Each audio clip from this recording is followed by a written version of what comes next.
تو قالوا اضغاث احلام، وہ کہنے لگے یہ تو پریشان کن خواب ہے، یہ تو تمہیں ٹینشن کی وجہ سے آیا ہے۔ وما نحن بتأویل الاحلام بعالمین، اور ہم ایسے خواب کی صحیح تعبیر کو نہیں جاننے والے، ہم نہیں جانتے اس طرح کے خوابوں کی تعبیر کیا ہوتی ہے۔ وقال الذی، اب یہ سارا معاملہ دربار میں چل رہا ہے، بادشاہ پریشان ہے اور کسی کو بھی تعبیر نہیں آ رہی، کسی کو بیان نہیں کرنا آ رہی کہ تعبیر کیا ہے، اور سب نے ہاتھ اپنے درے کے درے رہ گئے اور ہاتھ اٹھا دیے۔ تو قرآن کہتا وقال الذی نجا منہما، اور ان دونوں قیدیوں میں سے، کون سے دونوں قیدی جن کا ذکر میں نے کل کیا تھا، ان دونوں قیدیوں میں سے جو نجات پا گیا تھا، باعزت بری ہو گیا تھا، اس نے کہا وَذَّكَرَ بَعْدَ أُمَّةٍ، اور اسے ایک عرصے بعد وہ بات یاد آئی جو بات کا وعدہ کر کے وہ حضرت یوسف سے آیا تھا۔ حضرت یوسف سے کیا وعدہ کر کے آیا تھا؟ آپ کو کل میں نے آخری لاسٹ آیت جو تھی کل کے رکوع کی، آپ نے کیا کہا تھا؟ وَقَالَ الَّذِي ظَنَّ أَنَّهُ نَاجٍ مِّنْهُ اذْكُرْنِي عِندَ رَبِّ، جو کل کے رکوع کی لاسٹ آیت تھی کہ تم جب بادشاہ کے پاس پہنچ جاؤ تو اپنے بادشاہ سے میرا ذکر کرنا۔ اب وہ سالوں گزر گئے، بھول گیا، اور اب اسے یاد آ گیا جب اس کو کام پڑا۔ تو وقت آنے پر کام پڑنے پر ہی لوگ یاد رکھتے ہیں، وگرنہ کون کس کو یاد رکھتا ہے؟ اللہ اکبر۔ اور یہاں پر اللہ کے نبی کی ایک شان بیان کرنا بھی مقصود ہے، مفسرین نے لکھا، بڑی بات لاجیکل ہے۔ انہوں نے کہا کہ اگر وہ من لسانی یفقہوا قولی، اللہم صلی علی سیدنا و مولانا محمد معدن الجود والکرم وآلہ وصحبہ وبارک وسلم۔ وقال الملك انی ارى 7 بقرات سمان یأکلہن 7 عجاف و7 سنبلات خضر وأخرى یابسات یا ایہا الملأ افتونی فی رؤیایا ان کنتم للرؤیا تعبرون۔ صدق اللہ مولانا العظیم۔ 12ویں سپارے کا آخری رکوع ہے، رکوع نمبر 16، اور سورہ یوسف کی آیت نمبر 43 سے آج کے درس کا ہم نے آغاز کیا۔ حضرت یوسف علیہ السلام جیل میں کم و بیش 7 سے 8 سال گزارتے ہیں، اور اس کے بعد اللہ تعالیٰ آپ کی رہائی کے اسباب پیدا فرماتا ہے۔ جب اللہ تعالیٰ کسی کو ترقی دینا چاہتا ہے اور کسی کا کام بنانا چاہتا ہے تو اس کے لیے پھر اسباب بھی پیدا فرماتا ہے۔ جناب یوسف علیہ السلام کے قصے کے اندر ہمیں یہی سیکھنے کو ملتا ہے۔ رہائی نہیں ہو رہی اور نہیں ہو رہی، سالوں گزر گئے، جب اللہ نے نکلوانا چاہا تو ایسی شان سے نکلوایا کہ دنیا عش عش کرتی ہے۔ اللہ اکبر۔ اب دیکھیے کس طرح نکلتے ہیں جیل سے۔ ہر آدمی جو جیل سے نکلتا ہے وہ شرمندہ ہو کے نکلتا ہے کہ کوئی جیل سے نکلتے ہوئے دیکھے نہیں۔ باہر میں جو وہ لوگ ہوں گے وہ طرح طرح کے سوالات کریں گے، جیل میں گئے کیوں تھے، کیسی زندگی گزری، اندر کیا کیا، مختلف سوالات کریں گے۔ لیکن جناب یوسف کا معاملہ بالکل برعکس رہا، اور اللہ نے ان کو نکالنے کے لیے اسباب پیدا فرمائے اور بڑی شان سے اپنے نبی کو نکالا۔ اب وہ کس طرح نکالا، سبب کیا بنا، وہ اس رکوع کے اندر اللہ نے بیان کیا۔ وقال الملک، اس دور کے مصر کے بادشاہ نے یہ اعلان کیا، یہ اپنے لوگوں کو بلایا، درباریوں کو، سرداروں کو، بڑے بڑے حکماء کو جو تعبیر بیان کرتے تھے، سب کو بلایا اور کہا انی ارا، میں نے خواب میں دیکھا ہے 7 بقرات سمان، 7 موٹی گائیں ہیں۔ سمان مانے بہت فربا گائیں دیکھی ہیں میں نے۔ یأکلہن 7 عجاف، اور ان 7 موٹی گائیں کو کھا رہی ہیں 7 دبلی پتلی گائیں۔ و7 سنبلات خضر، اور میں نے دیکھا ہے کہ بالیاں وہ ہوتی ہیں جس کے اندر کسی بھی چیز کا بیج موجود ہوتا ہے۔ کبھی آپ نے اگر کھیتی باڑی دیکھی ہو، فصلیں دیکھی ہوں، تو پہلے کیا ہوتا ہے، وہ بالیاں ہوتی ہیں، جب بالیاں پھٹتی ہیں تو اس کے بعد پھول یا جو بھی اس میں سے اناج نکلنا ہوتا ہے، اس کے پھٹنے کے بعد سے ان بالیوں میں سے وہ اناج نکلتا ہے۔ تو وہ کہتا ہے کہ وہ 7 سنبلات، اور میں نے سنبل دیکھی ہے، بالیاں دیکھی ہیں جو کہ ہری بھری ہیں، وَأُخَرَ يَابِسَاتٍ، اور دوسری 7 بالیاں میں نے وہ دیکھی ہیں جو خشک ہیں، اور جو خشک ہیں وہ 7 سرسبز و شاداب بالیوں کو کھاتی ہیں۔ یا ایھا الملأ، اے میری قوم کے سرداروں، افتونی فی رؤیایا، مجھے بتاؤ میرے خواب کی تعبیر، ان کنتم للرؤیا تعبرون، اگر تم خواب کی تعبیر بتانا جانتے ہو۔ اب اس نے ایک خواب دیکھا، جو خواب میں نے بیان کیا آپ کو، یہ خواب اس نے دیکھا، اور سارے سرداروں سے پوچھا کہ بتاؤ وہ خواب، اس کی تعبیر بتاؤ، اس کا مطلب کیا ہے۔ یعنی اتنا پریشان تھا اس خواب کو دیکھنے کے بعد، تو اب وہ سب کے سب ان کے خواب سمجھ میں نہیں آیا، اتنا مشکل خواب۔ تو وہ کہنے لگے قالوا اضغاث احلام، وہ کہنے لگے اضغاث احلام، یہ تو ایک پریشان خواب ہے۔ اضغاث معنی ہوتا ہے کچرا چیز، بیکار چیز۔ قالوا اضغاث احلام، یہ تو ایک پریشان کن خواب ہے، تمہارے ذہن میں لاشعور میں کوئی پریشانی، کوئی ٹینشن ہے، اور اس ٹینشن کو تم نے خواب میں دیکھ لیا ہے۔ کوئی ایسا کوئی خواب نہیں ہے جس کی کوئی تعبیر ہو۔ اب یہاں پر آپ دیکھیے کہ شریعت اور اسلام خواب کے بارے میں کیا کہتا ہے اور سائنس کیا کہتی ہے۔ فلاسفر ایک بہت بڑا گزرا فرائڈ کہتا ہے کہ خواب انسان کو آتا کیوں ہے۔ اس کے نظر میں ایک ہی نظریہ ہے، وہ فلاسفرز کی نظر میں وہ کہتا ہے کہ انسان کے ذہن میں، اس کے لاشعور میں کچھ خواہشات ہوتی ہیں، کچھ ڈیزائرز ہوتے ہیں، کچھ سیکسول ڈیزائرز ہوتے ہیں جو کہ اس کے لاشعور میں ہوتے ہیں، اور خواب میں وہ ان ڈیزائرز کو پورا کر لیتا ہے، جس کی وجہ سے وہ کسی کو مارتا ہوا بھی دیکھتا ہے، بعض اوقات کسی کے ساتھ اپنے آپ کو فزیکل ریلیشن میں بھی دیکھتا ہے جس سے احتلام ہو جاتا ہے۔ تو فرائڈ کہتا ہے کہ یہ تمام چیزیں جو ہیں وہ انسان کے ڈیزائرز ہیں جو اس کے انکانشیسنیس کے اندر موجود ہوتے ہیں اور وہ خواب کی صورت میں نظر آتے ہیں۔ اسلام اس بارے میں کیا کہتا ہے؟ اسلام کہتا ہے خواب ہوتے ہیں 3 طرح کے۔ ایک خواب ہوتے ہیں جو اضغاث احلام ہوتے ہیں۔ اضغاث احلام جو لفظ اس میں استعمال ہوا ہے، ان خوابوں کا معاملہ کیا ہے کہ وہ معدے کی خرابی کی وجہ سے یا زندگی میں رات کو سونے سے پہلے کوئی خیال ذہن میں ہوتا ہے، اس خیال کی وجہ سے آ جاتے ہیں۔ اور ایک خواب ہوتے ہیں جس کے بارے میں رسول اللہ نے فرمایا صلی اللہ علیہ وسلم، لا يبقى من النبوۃ الا المبشرات، حضور صلی اللہ علیہ وسلم نے فرمایا نبوت میں سے اب کوئی چیز باقی نہیں ہے سوائے اچھے خوابوں کے۔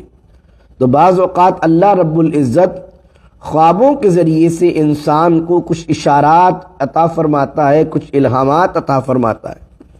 وہ خواب کیا ہوتے ہیں؟ وہ اللہ کی طرف سے اشارے ہوتے ہیں۔ اور تیسرے نمبر کے خواب وہ ہوتے ہیں جو شیطان کی طرف سے ہوتے ہیں، جس کے ذریعے سے آدمی احتلام کی طرف چلا جاتا ہے، جو آدمی کو خواب کے اندر غلط چیزیں نظر آ رہی ہوتی ہیں اور بہت سی چیزیں وہ شیطان کی طرف سے ہوتی ہیں۔ یہ 3 قسم کے خواب ہوتے ہیں۔ تو قالوا اضغاث احلام، وہ کہنے لگے یہ تو پریشان کن خواب ہے، یہ تو تمہیں ٹینشن کی وجہ سے آیا ہے۔ وما نحن بتأویل الاحلام بعالمین، اور ہم ایسے خواب کی صحیح تعبیر کو نہیں جاننے والے، ہم نہیں جانتے اس طرح کے خوابوں کی تعبیر کیا ہوتی ہے۔ وقال الذی، اب یہ بھی سارا معاملہ دربار میں چل رہا ہے، بادشاہ پریشان ہے اور کسی کو بھی تعبیر نہیں آ رہی، کسی کو بیان نہیں کرنا آ رہی کہ تعبیر کیا ہے، اور سب نے ہاتھ اپنے درے کے درے رہ گئے اور ہاتھ اٹھا دیے۔ تو قرآن کہتا وقال الذی نجا منہما، اور ان دونوں قیدیوں میں سے، کون سے دونوں قیدی جن کا ذکر میں نے کل کیا تھا، ان دونوں قیدیوں میں سے جو نجات پا گیا تھا، باعزت بری ہو گیا تھا، اس نے کہا وَذَّكَرَ بَعْدَ أُمَّةٍ، اور اسے ایک عرصے بعد وہ بات یاد آئی جو بات کا وعدہ کر کے وہ حضرت یوسف سے آیا تھا۔ حضرت یوسف سے کیا وعدہ کر کے آیا تھا؟ آپ کو کل میں نے آخری لاسٹ آیت جو تھی کل کے رکوع کی، آپ نے کیا کہا تھا؟ وَقَالَ الَّذِي ظَنَّ أَنَّهُ نَاجٍ مِّنْهُ اذْكُرْنِي عِندَ رَبِّ، جو کل کے رکوع کی لاسٹ آیت تھی کہ تم جب بادشاہ کے پاس پہنچ جاؤ تو اپنے بادشاہ سے میرا ذکر کرنا۔ اب وہ سالوں گزر گئے، بھول گیا اور اب اسے یاد آ گیا جب اس کو کام پڑا۔ تو وقت آنے پر، کام پڑنے پر ہی لوگ یاد رکھتے ہیں، وگرنہ کون کس کو یاد رکھتا ہے؟ اللہ اکبر۔ اور یہاں پر اللہ کے نبی کی ایک شان بیان کرنا بھی مقصود ہے۔ مفسرین نے لکھا، بڑی بات لاجیکل ہے، انہوں نے کہا کہ اگر وہ بادشاہ کے پاس جا کر کہہ دیتا تو یہ اس بندے کی سفارش ہوتی، اور جب وہ بندے کی سفارش لگتی اور بادشاہ اس کی سفارش پر رہا کرتا تو ان دونوں بندوں کا احسان ہوتا جناب یوسف پر۔ اللہ نے چاہا کہ یوسف اس شان سے جیل سے نکلے کہ یوسف پر کوئی احسان نہ کرے، بلکہ یوسف جو ہے وہ جیل سے نکل کر سب پر احسان کرے۔ اللہ اکبر۔ یہ اللہ نے چاہا کہ اب جب سارے ملک کو ضرورت ہے، ایسے وقت کے اندر جب کوئی تعبیر بتانے والا نہیں ہے، اب جب اتنی نیڈ ہے کہ پورے ملک میں ڈھنڈورا پیٹ دیا گیا لیکن تعبیر نہیں آ رہی ہے، تو اب جناب یوسف کا آپ امیج دیکھیے، ایک خواب ہے، پورے ملک میں اس کی تشہیر ہو گئی ہے، مارکیٹ ہو گئی ہے، کسی کو بتانا نہیں آ رہا، اور اچانک سے ایک بندے کا نام آتا ہے یوسف۔ کہاں ہے بھائی؟ وہ قید میں ہے۔ اب سارے ملک کی توجہ قید خانے کے اندر موجود جناب یوسف پر لگی ہوئی ہے۔ تعبیر کیا آتی ہے اس سے؟ کیا ہو رہا؟ اللہ تعالیٰ ایک ہائپ کریٹ کروا رہا ہے جناب یوسف کے لیے۔ آپ دیکھ رہے، اگر معاملہ ہی ہوتا تعبیر بیان کر دی جاتی، معاملہ ہو جاتا، نمٹ جاتا، 4 لوگوں میں بات ہوتی، 4 لوگوں میں ختم۔ لیکن اللہ نے جناب یوسف کو عالمی شہرت دلوانے کے لیے اور پورے ملک میں ایک نام پیدا کروانے کے لیے اللہ نے سبب کیا پیدا فرمایا؟ ایک مسئلے کی ہائپ کریٹ کروا دی۔ میں نے کہا نا، اللہ سبب اس سے بیان کرتا ہے کہ ایک آدمی جو گم نام ہو، رب چاہے تو 2 دن کے اندر اس کو جو ہے وہ گمنامی سے مشہور زمانہ کر دے۔ اللہ اکبر۔ تو اس نے کہا، قرآن کہتا ہے کہ جو نجا منہما، ان دونوں قیدیوں میں سے ایک باعزت بری ہو گیا تھا، وذکر بعد امت، اور اسے ایک عرصے بعد یاد آیا تھا۔ اس نے کہا انا انبئکم بتأویلہ، اس نے ایک جملہ کہا انا انبئکم بتأویلہ، میں تمہیں خبر دیتا ہوں۔ اس بندے نے، اس قیدی نے کہا میں تمہیں خبر دیتا ہوں اس خواب کی حقیقت کے بارے میں، فارسلون، بس مجھے ایک دفعہ تم جیل میں جانے دو۔ ابھی بھی اس نے جناب یوسف کا نام نہیں لیا۔ بعض اوقات کیا ہوتا ہے کہ آدمی چاہتا ہے کہ جو لنکس اور جو میرا معاملہ ہے وہ کسی اور کو نہ پتہ چلے، خبر پہلی لے کے آؤں تو میں ہی لے کے آؤں۔ نیوز میں نہیں ہوتا، بہت سارے نیوز چینل ہیں، لیکن جب ان کو کوئی انسیڈنٹ پتہ لگ جائے تو وہ اپنی چیزوں، اپنے لنکس کو شو نہیں کرتے، وہ کہتے ہیں ایک دفعہ مجھے جاننے دو، باقی خبر کا پتہ میں لگا کے آ جاؤں گا، کیا مسئلہ ہے۔ تو اس نے بھی چاہا کہ اس کے ذہن میں تھا، لنکس اسی کے پاس تھا، اس نے کہا کہ مجھے جانے دو ایک دفعہ، تاکہ جو ہے میں آگے جا کر بات کر کے آؤں۔ اب وہ جیل میں پہنچا حضرت یوسف علیہ السلام کے پاس، اور یوسف علیہ السلام کے پاس آ کر جملہ اس نے استعمال کیا، قرآن دے کیا کہتا ہے؟ یوسف ایھا الصدیق، اے یوسف اور اے بہت سچے آدمی۔ صدیق کون ہوتا ہے؟ صدیق وہ ہوتا ہے جو ہر معاملے میں سچا ہوتا ہے۔ مفتی احمد یار خان نعیمی نے تو بڑی خوبصورت بات یہاں پر کہی ہے۔ مفتی احمد یار خان نعیمی فرماتے رحمۃ اللہ علیہ، فرماتے صادق بھی سچا ہوتا ہے اور صدیق بھی سچا ہوتا ہے۔ صادق کا معنی بھی سچا، صدیق کا معنی بھی بہت سچا، لیکن وہ ایک روحانی میننگ بیان کرتے ہیں، کہتے ہیں صادق وہ ہوتا ہے کہ جیسا معاملہ دیکھے ویسا بیان کر دے، یہ ہوتا ہے صادق۔ صادق کے معاملے میں انسیڈنٹ، واقعہ پہلے ہوتا ہے اور صادق اس واقعے کو بیان کرتا ہے کہ بھائی میں نے ایسا دیکھا، ایسا ایسا ہوا تھا۔ صدیق کا مرتبہ بہت بڑا ہے۔ صدیق وہ مرتبہ ہے کہ جیسا وہ بیان کر دیتا ہے اللہ ایسا واقعہ کر دیتا۔ اللہ اکبر۔ فرمایا یوسف ایھا الصدیق، اے یوسف اے بہت سچے، افتینا فی سبع، اب پورا وہ خواب اس نے بیان کیا بادشاہ کا، آپ بتائیے ہمیں تعبیر اس کی، فی سبع بقرات، 7 بڑی موٹی تازی گائیں ہیں، یأکلہن سبع عجاف، اور 7 دبلی پتلی گائیں ان 7 موٹی گائیں کو کھا رہی ہیں۔ وسبع سنبلات خضر، اور 7 ہری بھری بالیاں ہیں، وأخر یابسات، اور 7 جو ہیں وہ خشک بالیاں ہیں، اور 7 خشک بالیاں سرسبز و شاداب کو کھا رہی ہیں۔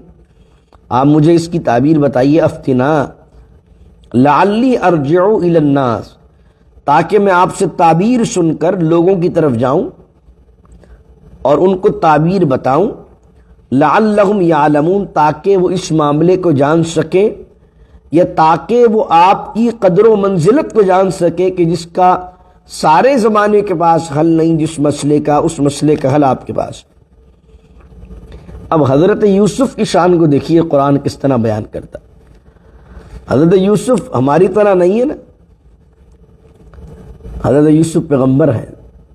ہم جیسا آدمی ہوتا تو اچھا آ گئی یاد ہماری، چلو نکلو یہاں سے۔ اب ہم جیسا آدمی ہو تو کیا بولے، مطلب پہ یاد آئیے، چلو بھاگو یہاں سے، اب نہیں بتا رہا میں تعبیر، کیونکہ یہ عام آدمی کا، یہ پیغمبر ہے۔ کوئی شکوہ نہیں، کوئی شکایت نہیں، کوئی کنڈیشن نہیں، کوئی شرط نہیں کہ مجھے رہا کرو تو تعبیر بتاؤں گا، ایسی کنڈیشن بھی کوئی نہیں ہے۔ تو پہلے کیوں نہیں آیا، پہلے مرغا بن جا، تو ایسی بھی کوئی تعبیر نہیں ہے۔ پیغمبر ہے، شان بڑی ہے، بہت عظمت والے پیغمبر، صابر بھی ہیں، شاکر بھی ہیں، جانتے اس میں اللہ کی کوئی تدبیر ہوگی، دیر ہو گئی، لیکن اصل میں ہونا تو تب ہی ہے جب اللہ نے کروانا۔ ٹھیک ہے، میں اور آپ جلدی کرنے سے، ہم بھی تو بہت جلدی کرتے نا کہ بس آج ہی کام ہو جائے، کل ہی کام ہو جائے۔ یہ کیا قرآن کیا سکھاتا ہوں، یہ چیزیں سکھاتا ہے نا۔ اللہ چاہتا تو اسی وقت نکلوا دیتا، پہلے دن جاتا اگلے دن بری، کہ اللہ کی حکمت ہے، مصلحت ہے۔ اس ایک جیل میں رکھنا بھی اس کے حکمتوں میں سے ایک حکمت ہے۔ اور جس دن نکلوانا چاہا تو دیکھیں اسباب کیسے پیدا ہو رہے ہیں۔ بادشاہ کو خواب دکھوا دیا، پورے شہر میں جو ہے وہ اعلان کروا دیا، کسی کو تعبیر نہیں آ رہی ہے، سارے لوگ قوم کی قوم جو ہے حضرت یوسف کے پاس پہنچ رہی ہے۔ اب آپ نے کوئی کنڈیشن نہیں رکھی، بلکہ ڈائریکٹ تعبیر بتانا شروع کر دی، بغیر کسی سوچے سمجھے، لگی لپٹے کیے بغیر۔ اور صرف تعبیر نہیں بتائی، آپ نے تعبیر کے ساتھ اس کی تدبیر بھی بتائی کہ بھائی یہ ہوگا اور یہ کرو گے تو بچ جاؤ گے۔ یعنی ایک تو ہے صرف تعبیر بیان کرنا، اور اللہ نے ایسی صلاحیت دی حضرت یوسف کو، تعبیر بتائی کہ یہ ہونے والا ہے آئندہ 15 سالوں میں۔ 15 سالوں کا اس ایک خواب کے اندر پورا بیان ہو گیا۔ اللہ بیان کر رہا ہے 15 سالوں میں ہوگا کیا، اور ان 15 سالوں میں جب یہ ہوگا تو حضرت یوسف کو جو دانائی اللہ نے دی ہے، آپ نے اس سارے معاملے کے اندر اس دانائی سے ان 15 سالوں کو ڈیل کس طرح کرنا بیان کر دیا۔ وہ کیا ہے؟ قال تزرعون 7 سنین دأبا۔ اب آ رہی ہے اس خواب کی تعبیر۔ وہ 7 موٹی گائیں کیا ہیں، وہ 7 دبلی پتلی گائیں کیا ہیں؟ ٹھیک ہے، اگر گائیں دیکھیں تو مراد گائیں نہیں ہوتی، خواب کی تعبیر ہر بندہ بیان نہیں کر سکتا۔ یعنی اگر آپ نے خواب دیکھ لیا اور کسی کو تعبیر نہیں پتا، تو کہ بولے میں نے 7 گائیں دیکھی ہیں، اور بولے اچھا گائیں، تو تم تو باڑا کھولو گے۔ اللہ اکبر، بھائی جس کو پتہ ہی نہیں ہے تعبیر کا علم، وہ کیا بیان کرے گا تعبیر، اس کو گائیں سے باڑا ہی یاد آئے گا۔ استغفر اللہ۔ اب دیکھیں تعبیر کیا ہو رہی ہے۔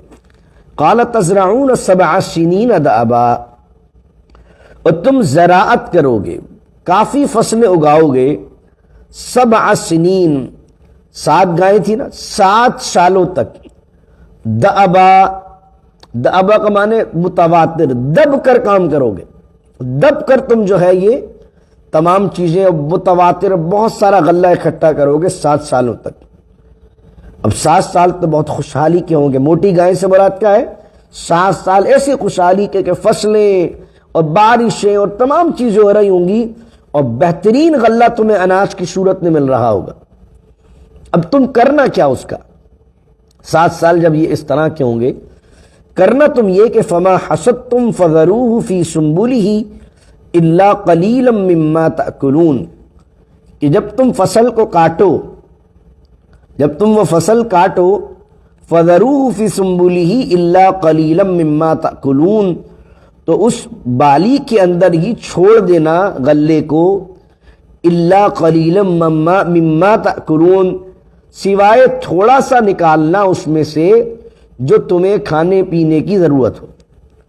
آج جو ہے ایگریکلچر کو جا کے پڑھیے، قرآن جو 1400 سال پہلے اشارہ کر رہا ہے، وہ جناب یوسف کا دور دیکھیے، جناب موسیٰ سے ہی پہلے کا۔ آپ اس زمانے کے اندر نہ آپ کے سامنے پوری زندگی ہے، چھوٹے ہیں تو کنویں میں آ گئے، وہاں سے مصر پہنچ گئے، مصر سے عدید مصر کے آ گئے، اور اللہ نے علم یہ دیا ہے کہ اب ایگریکلچر کا ایک نظام بیان کر رہے ہیں کہ اسٹوریج جو ہوگی فوڈ کی اور اناج کی اور گندم کی اور تمام چیزوں کی، وہ سب سے اچھی اسٹوریج کہاں ہوگی؟ وہ اسٹوریج وہی بالیاں ہیں، وہ جو ان کا کھول ہے، اس کھول میں ہی رہنے دینا اسے، وہ جو خوش ہے اس میں ہی رہنے دینا انہیں، اور وہ قدرتی طور پر جس کے اندر بند اور پیک ہے نا، اس میں پیک رہنے دینا، اتنی ہی نکالنا تھوڑا تھوڑا 7 سال، جتنی تمہیں کھانے پینے میں کام آئے، ضائع مت کرنا، اس میں اسٹور کرتے رہو۔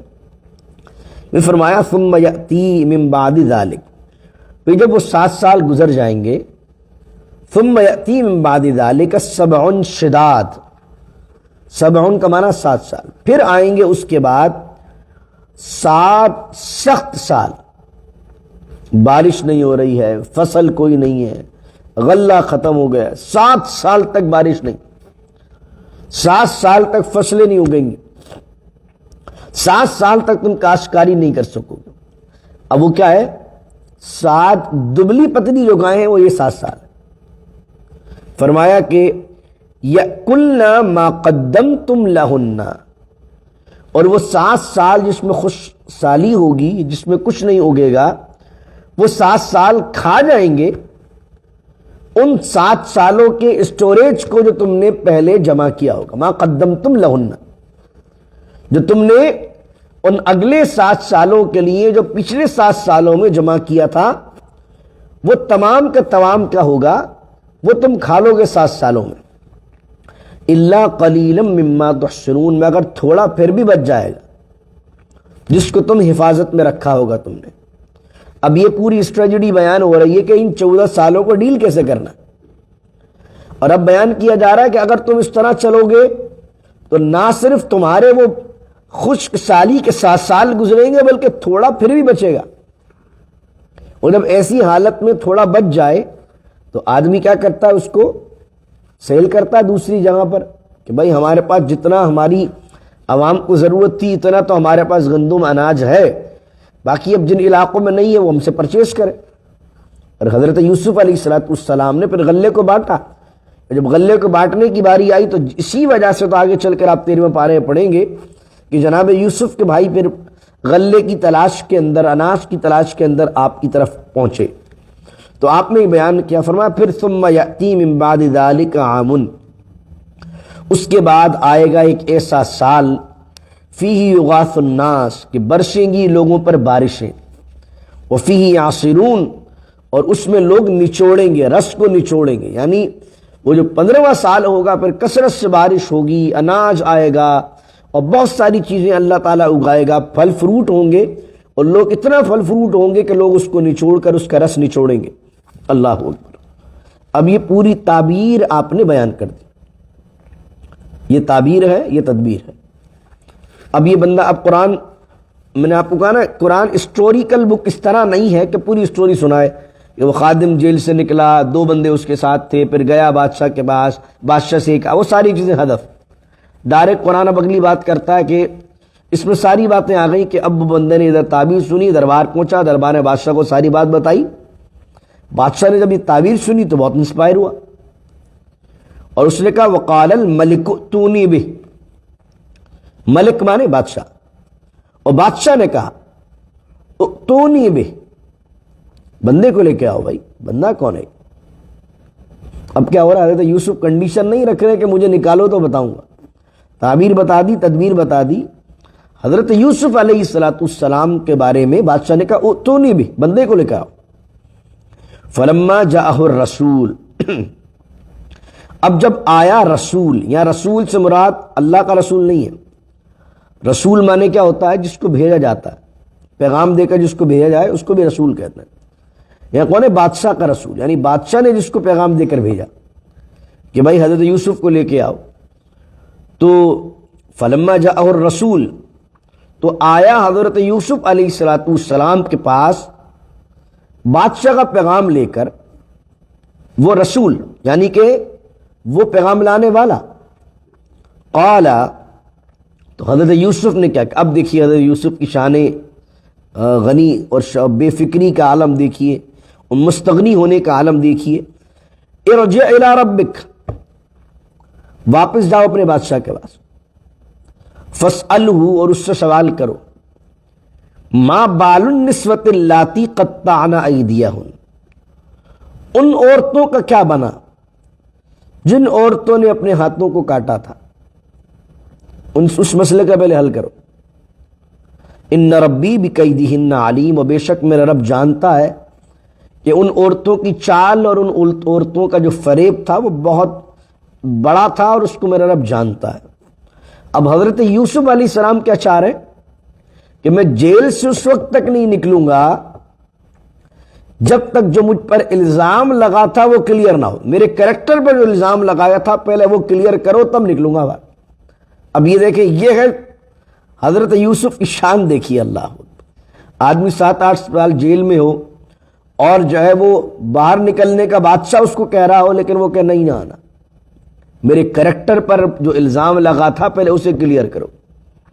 اب اس معاملے میں بھی اللہ کیا کر رہا ہے؟ ہائپ کریٹ کروا رہا ہے۔ ایک تو تعبیر جب آ گئی پورا ملک اور انسپائر ہو گیا۔ یہ اتنی میں آپ کو باتیں بیان کر رہا ہوں تو آپ کو لگے کہ حضرت یوسف کے لیے اللہ تعالیٰ بادشاہ بننے کے حالات کیسے سازگار کر رہا ہے، وہ بادشاہ کیسے بن گئے جو کل ذکر آئے گا انشاءاللہ کل کے درس میں۔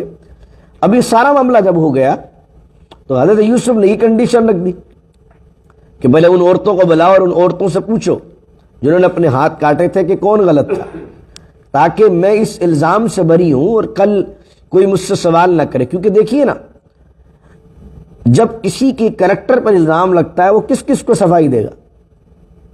نہیں میں نہیں تھا، میں نے نہیں کیا تھا، کیونکہ ہر بندے کے کان میں جو بات پہنچے گی وہ تو اس چیز پر یقین کرے گا۔ تو آپ نے سب سے پہلے اپنے کردار پر جو الزام لگا تھا اس کو صحیح کروانا چاہا اور اس کے بارے میں وضاحت چاہی، تاکہ اب سارے ملک کی نظر اس مسئلے پر آ گئی۔ ایک ہاٹ ٹاپک بن گیا پورے ملک میں، ایک قیدی ہے، بادشاہ اس کو نکلوانا چاہتا ہے اور اتنا فضیلت والا ہے، اتنی حکمت والا ہے کہ تعبیر بھی بتائی، تدبیر بھی بتائی، بادشاہ جیل سے نکالنا چاہتا ہے، وہ اس وقت تک نکلنا نہیں چاہتا جب تک اس پر جو الزام لگا تھا وہ مسئلہ کلیئر نہ ہو۔ سارے لوگوں کی نگاہیں اب اس معاملے پر آ گئی جو چند سالوں پہلے حضرت یوسف پر امراء اور وزیروں کی بیویوں نے لگایا تھا۔ اب بادشاہ نے عزیز مصر کی بیوی سمیت، یعنی کہ زلیخا جس کا نام آتا ہے تالمود میں، اور ذکر آیا دیگر عورتیں جو 40 عورتیں تھیں، سب کو دربار میں بلا لیا، بھئی سب کے سب آؤ، کیونکہ ایسا معاملہ ہے وہ آ نہیں رہے ہیں، سب کو بلا لیا۔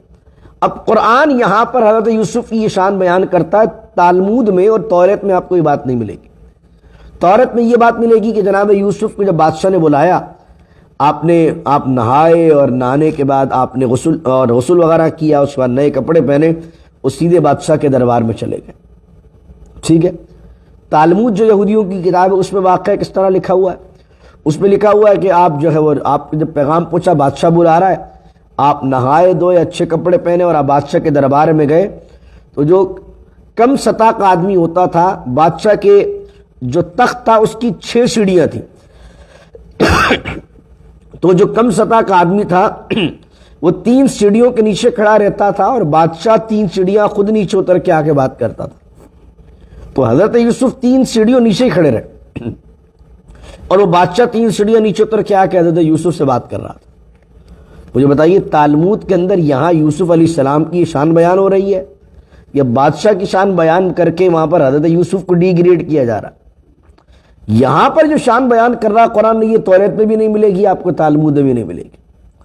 ہمارا کہنے کا مقصد یہ نہیں ہوتا کہ یہ توریت اور تالمود میں باتیں غلط لکھی ہوئی ہیں، ہم یہ کہتے ہیں توریت بھی اللہ کی سچی کتاب ہے، لیکن کیا معاملہ ہے کہ اس کے اندر اس طرح کی باتیں ایڈ کر دی گئی لوگوں کی طرف سے، ایسے ہیومن ایررز موجود ہیں کہ جو یہ وضاحت کرتے ہیں کہ خدا کی کتاب جو ہے ان کا حصہ یہ نہیں ہے، جس میں خدا کی کتاب میں کسی نبی کے پیغمبر کو ڈیگریڈ کیا جا رہا ہے۔ یقیناً یہ حصے بعد کے لوگوں نے شامل کیے ہیں۔ تو عرض کیا قال ما خطبکن اذ راوتن یوسف، اب بادشاہ نے کہا ما خطبکن اذ راوتن یوسف عن نفسہ، ان عورتوں سے کہا کیا چیز کی وجہ سے تم نے اپنے طرف جو ہے وہ پسلانا چاہا تھا۔ راوتن وہی لفظ آگے جو پہلے بیان کر چکا ہوں، راودہ یراودو والا، کہ نرم نرم باتوں سے پسلانا اپنی طرف۔ قال ما خطبکن اذ راوتن یوسف عن نفسہ، کیا وجہ تھی کہ جب تم نے پسلانا چاہا، کیا معاملہ تھا اس بارے میں جب تم نے پسلانا چاہا یوسف کے نفس کو اپنی طرف؟ تو قلنا حاشا، سب کے سب نے ایک ساتھ کہا حاشا للہ، اللہ کی پناہ، ما علمنا علیہ من سوء، ہم یوسف کے بارے میں ایک بھی بری چیز نہیں جانتے، اس میں ہم نے کوئی خامی نہیں پائی، یوسف علیہ السلام میں کوئی برائی ہم نے نہیں دیکھی، وہ بری ہیں ہر چیز سے۔ قالت امرأۃ العزیز، اب دعوت کرنے والی کون تھی؟ دعوت کرنے والی تھی امرأۃ العزیز، عزیز مصر کی بیوی تھی۔ قالت امرأۃ العزیز، اب امرأۃ العزیز سب سے آخر میں بولی۔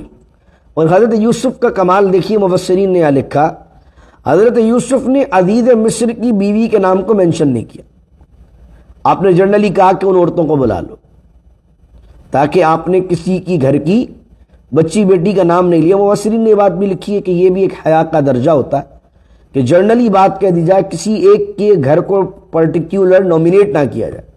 آپ نے جرنلی بات کر دی، آپ چاہتے تو آپ کہہ دیتے بھائی اس کو بھی بلاؤ، اس کو بھی بلاؤ، وہ بھی تھی، وہ بھی تھی، یہ بھی تھی۔ مفسرین نے اس طرف بھی توجہ دلائی۔ کہتے قالت امرأۃ العزیز، اب امرأۃ العزیز نے کہا الآن حصحص الحق، جب اس کا نمبر آیا، اس کی وضاحت آئی، تو وہ خود بول پڑی عزیز مصر کی جو ہے وہ بیوی، حصحص الحق، حق تو واضح ہو گیا ہے۔ حصحص الحق کا معنی جو بات کسی وجہ سے، کسی معاملے کی وجہ سے دبی ہوئی تھی، وہ اچانک سے سامنے واضح ہو جائے تو اس لیے استعمال ہوتا ہے حصحص الحق، حق تو واضح ہو گیا ہے۔ انا راودتہ عن نفسہ، میں تھی وہ جس نے اپنی نرم نرم باتوں سے انہیں اپنی طرف پسلانا چاہا تھا، اپنی طرف مائل کرنا چاہا تھا۔ وَإِنَّهُ لَمِنَ الصَّادِقِينَ، اور یوسف تو سچوں میں سے ہے، یوسف نے کبھی جھوٹ نہیں بولا، وہ تو سچوں میں سے۔ اللہ رب العزت نے ان دشمنوں کے ہاتھوں جنہوں نے جیل بھجوایا تھا، اللہ جب نوازنے پر آتا ہے اور عزت دینے پر آتا ہے تو ایسے لوگوں سے تعریفیں کرواتا ہے جو لوگ برائی کرنے والے۔ یہاں دیکھیے، جنہوں نے حضرت یوسف کو جیل میں ڈلوایا، اللہ نے انہی کے منہ سے حضرت یوسف علیہ السلام کی پاک دامنی کو، پاک بازی کو نکلوایا منہ سے۔ اب آخری آیت ہے اس پارے کی، اور یہ بھی بڑی اہم آیت ہے، سوچنے کے لیے، سمجھنے کے لیے، اور کردار سازی کے لیے، اور سیکھنے سمجھنے کے لیے بہت سے انمول موتی ہیں اس میں۔ یہ سارا معاملہ آپ نے کیوں کیا؟ حضرت یوسف نے یہ کیوں کہا کہ ان عورتوں کو بلاؤ، ان سے پوچھو کیا معاملہ ہے؟ اس کے بارے میں قرآن کی یہ 12ویں سپارے کی آخری آیت کہہ رہی ہے ذالک، حضرت یوسف نے کہا۔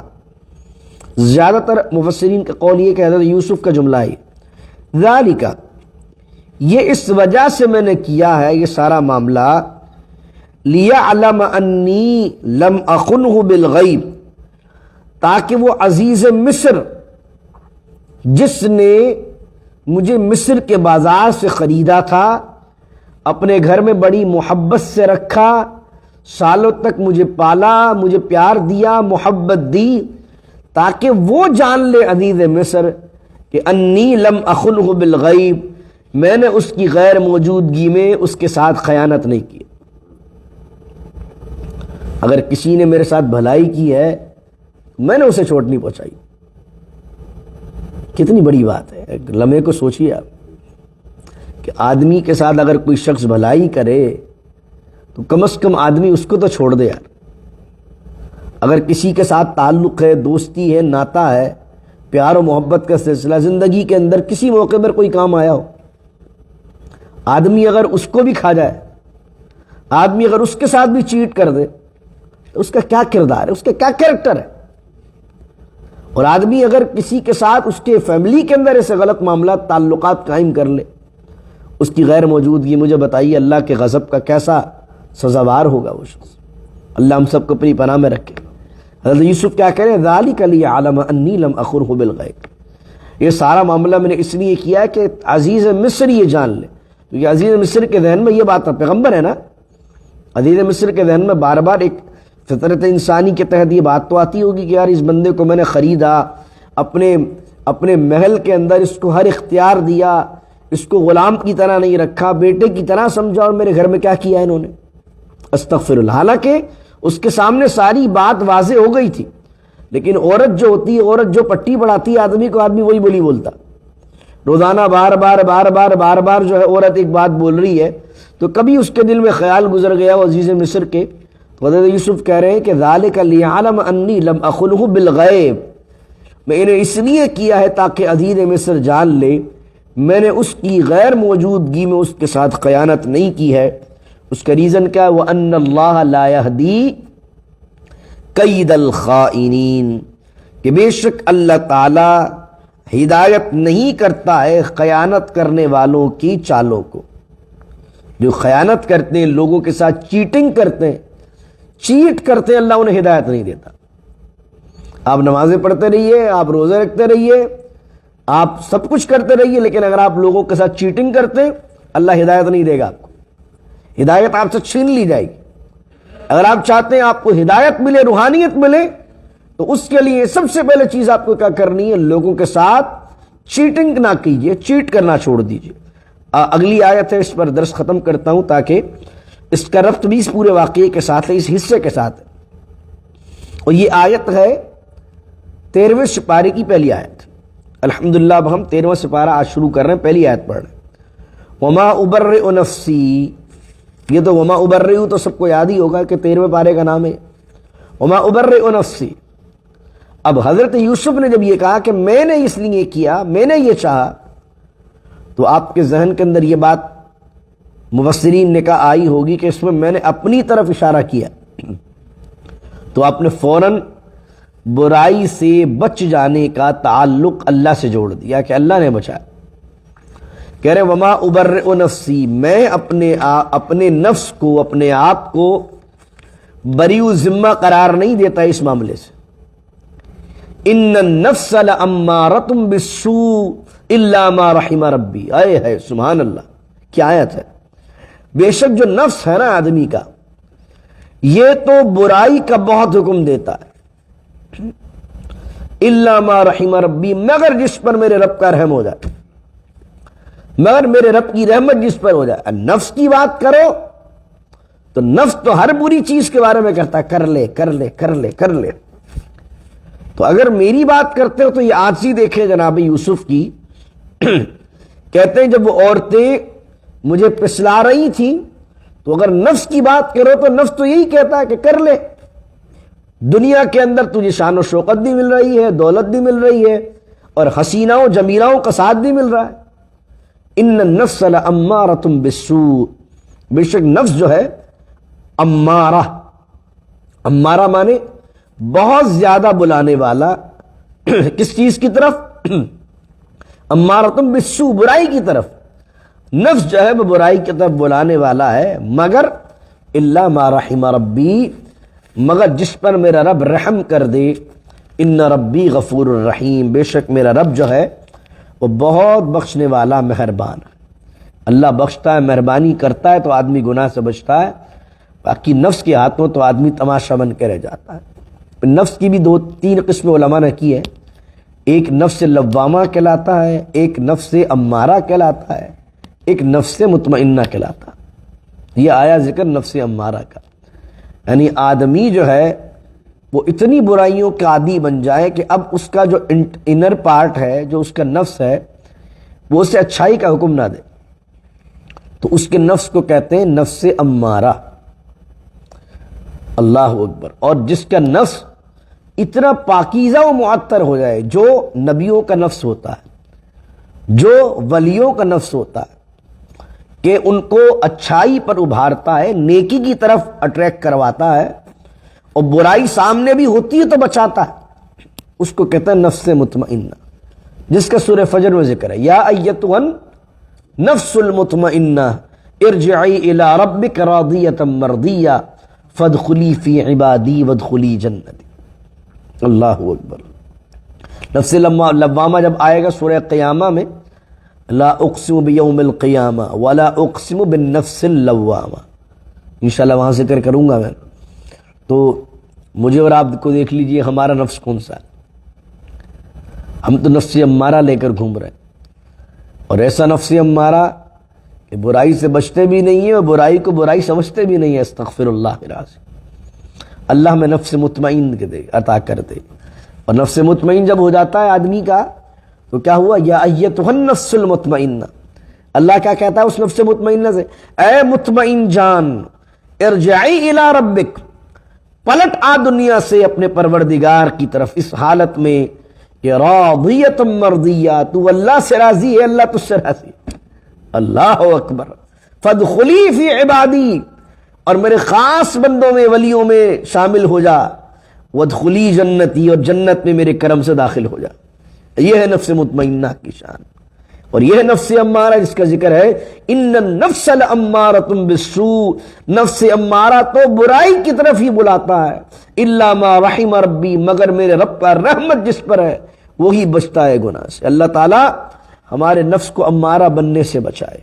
اگر ہمارا نفس امارہ بن چکا ہے تو مالک اس کو نفس مطمئنہ سے بدل دے، اور مالک کریم جن کے بارے میں قرآن نے کہا الا ما رحم ربی، جن پر میرے رب کی رحمت ہوتی ہے وہی بچتے ہیں نفس امارہ سے، تو ان رحمت کو حاصل کرنے والے بندوں میں ہماری نسلوں کا نام شامل فرما دے۔ اور جناب یوسف علیہ السلام جیسی صداقت، پاک بازی، ایمانداری، دینداری ان کے صدقے ہمیں بھی عطا فرمائے۔